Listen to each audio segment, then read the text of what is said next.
اس شخص سے بہتر کس کی بات ہو سکتی ہے کہ جو اللہ کی طرف بلائے اور نیک عمل کرے اور یہ کہے کہ میں بھی مسلمانوں ہی میں سے ہوں۔ اب یہ میں صرف اشارے کر رہا ہوں کہ ہم نے اپنے منتخب نصاب کے اندر جو 4 جامع اسباق شامل کیے تھے ان میں تینوں کے اندر یہ بات موجود ہے۔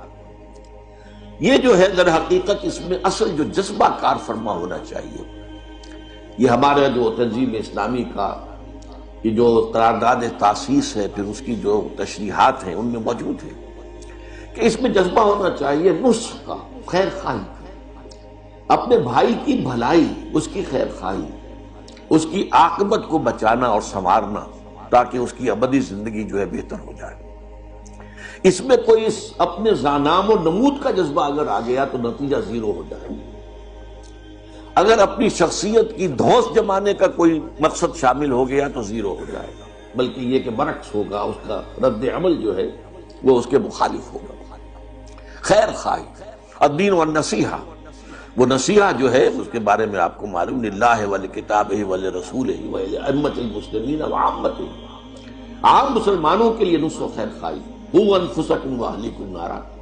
جس کے لیے کہ حضور کی یہ حدیث آپ نے بارہا سنی ہوگی کہ میری اور تمہاری مثال تو ایسے ہیں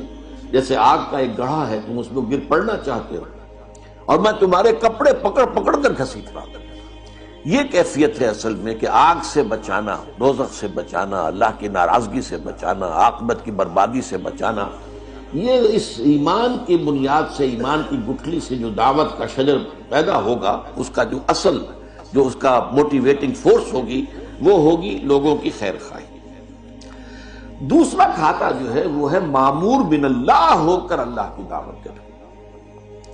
پہلی بات جو میں نے عرض کی ہے، یہ ایمان کی بنیاد پر از خود طبعی اعتبار سے، فطری اعتبار سے یہ دعوت وجود میں آئے گی، اور جو لوگ یہ کام کرتے ہیں اسی بنیاد پر، انہی کو ہم اولیاء اللہ کہتے ہیں۔ اولیاء اللہ میں اور انبیاء میں فرق یہی تو ہے کہ نبیوں کو وحی آتی ہے، اولیاء اللہ کو وحی نہیں آتی۔ یہ اولیاء اللہ ہیں، اللہ کے دوست ہیں، اللہ کے ساتھی ہیں، اللہ کا نام پھیلا رہے ہیں، اللہ کی طرف لوگوں کو دعوت دے رہے ہیں۔ تو یہ ولایت ہے در حقیقت کہ جو خود بخود حاصل ہوتی ہے ایمان اور عمل صالح اور تواصی بالحق کے نتیجے۔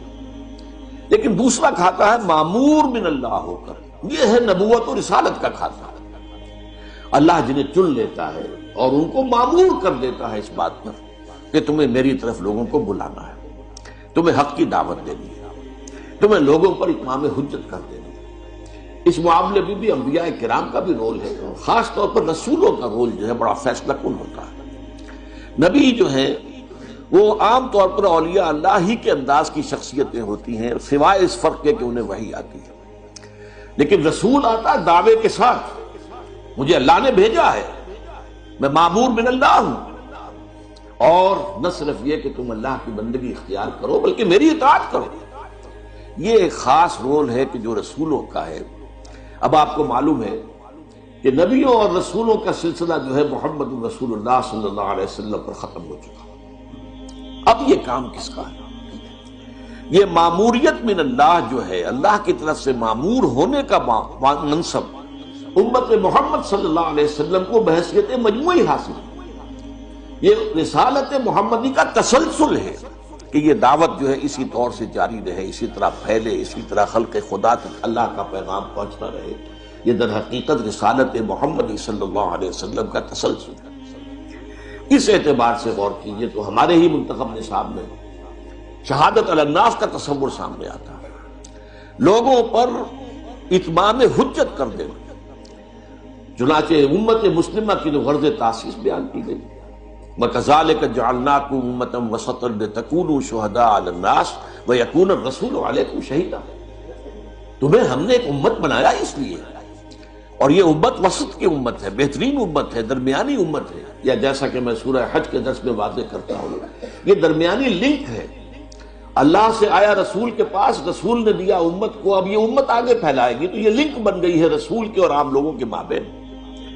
لہذا جو کام رسولوں کے ذمہ تھا کہ وہ اتمام حجت کر دیں، وہ اتمام حجت کر دیں، جیسا کہ سورہ نساء میں فرمایا گیا ہے، رسلا مبشرین ومنذرین لئلا یکون للناس علی اللہ حجت بعد الرسل وکان اللہ عزیزا حکیما۔ ان رسولوں کو ہم نے مبشر اور نذیر بنا کر بھیجا تاکہ رسولوں کی آمد کے بعد لوگوں کے پاس کوئی عذر باقی نہ رہ جائے، کوئی حجت باقی نہ رہ جائے اللہ کے محاسبے کے مقابلے میں۔ اے اللہ، ہمیں تو بات بتائی نہیں گئی، ہم تک کسی نے پیغام پہنچایا نہیں، تیری بات ہم تک آئی ہی نہیں، ہم سے محاسبہ کس بات کا، کس بنیاد پر ہم سے محاسبہ ہو رہا ہے؟ بہرحال اگرچہ محاسبے کی بنیادیں اور بھی ہیں، اللہ نے سماعت اور بصارت اور عقل دی ہے، ان السمع والبصر والفؤاد کل اولئک کان عنہ مسئولا۔ اللہ تعالیٰ نے نیکی اور بدی کا شعور جو ہے نفس انسانی کے اندر الہام کر دیا ہے، فَأَلْهَمَهَا فُجُورَهَا وَتَقْوَاهَا۔ اسی طریقے سے اللہ تعالیٰ نے قلب انسانی میں جو روح ہے، اس روح کے اندر اپنی ایک معرفت بھی اجمالی طور پر اور اپنی محبت بھی بنیادی طور پر ودیت کی۔ تو اگرچہ مسئولیت کی بنیادیں یہ بھی ہیں، لیکن ان پر اتمام ہے، اتمام حجت ہے کہ رسول کے آنے کے بعد اور رسول کے ذریعے سے حق کے مبرہن ہو جانے کے بعد، کھل کر واضح ہو جانے کے بعد، وہ انفرادی طور پر بھی اجتماعی طور پر بھی، اس کے بعد پھر کسی کے پاس عذر نہیں رہے گا کہ وہ یہ کہہ سکے کہ اللہ ہمیں تو یہ بات پہنچائی نہیں گئی۔ یہ ہے اصل میں درجہ جو آپ سمجھیے کہ ہم جو اجتماعی طور پر کام کرنے کی کوشش کر رہے ہیں، یہ امت جس کا اس کے لیے بنائی گئی ہے، جس کے لیے سورہ حج میں بھی آیا ہے لِيَكُونَ الرَّسُولُ شَهِيدًا عَلَيْكُمْ وَتَكُونُوا شُهَدَاءَ عَلَى النَّاسِ، جس کے لیے سورہ آل عمران میں فرمایا گیا كُنتُمْ خَيْرَ أُمَّةٍ أُخْرِجَتْ لِلنَّاسِ تَأْمُرُونَ بِالْمَعْرُوفِ وَتَنْهَوْنَ عَنِ الْمُنكَرِ وَتُؤْمِنُونَ بِاللَّهِ۔ اور جب بدقسمتی سے پوری امت اس فرض سے جو ہے بیگانہ ہو گئی ہے، تو اب یہ ہے کہ جو جاگ سکتے ہیں وہ جاگیں، اور جن کو جگا سکیں جگائیں، اور اس جاگنے اور جگانے کے عمل سے ایک چھوٹی امت وجود میں آ جائے بڑی امت میں۔ بڑی امت میں تو سب ہیں جو محمد کے نام لیوا ہیں، لیکن اس چھوٹی امت میں وہ ہوں گے جو فرمایا گیا وَلْتَكُمْ مِنْكُمْ أُمَّةٌ يَدْعُونَ إِلَى الْخَيْرِ وَيَأْمُرُونَ بِالْمَعْرُوفِ وَيَنْهَوْنَ عَنِ الْمُنكَرِ وَأُولَئِكَ هُمُ الْمُفْلِحُونَ۔ یہ معاملہ جو ہے فلاح کا وعدہ صرف ان سے ہے، جو امت ایٹ لارج ہے، بڑی امت ہے، ٹھیک ہے، وہ ہے اللہ کے نام لیوا، اللہ کے رسول کے نام لیوا، لیکن یہ کہ فلاح کا وعدہ جو ہے، کامیابی کا وعدہ ان سب سے نہیں ہے۔ کامیابی کا وعدہ ان سے ہے جو ان میں سے جاگ کر اور دوسروں کو جگا کر ایک امت تشکیل دیں، party with in party, state with in state, امہ ود ان امہ، جس کا کام ہی یہ ہو یدعون الی الخیر، دعوت دیتے ہوں خیر کی طرف۔ یہ اس میں سارے الفاظ آ گئے جو میں نے شروع میں استعمال کیے، دعوت حق، دعوت دین، دعوت الی اللہ، دعوت الی سبیل رب، یدعون الی الخیر، یہ سب خیر ہے۔ جو خیر کی طرف دعوت دیتے ہوں اور نیکی سے کا حکم دیتے ہوں، بدی سے روکتے ہوں۔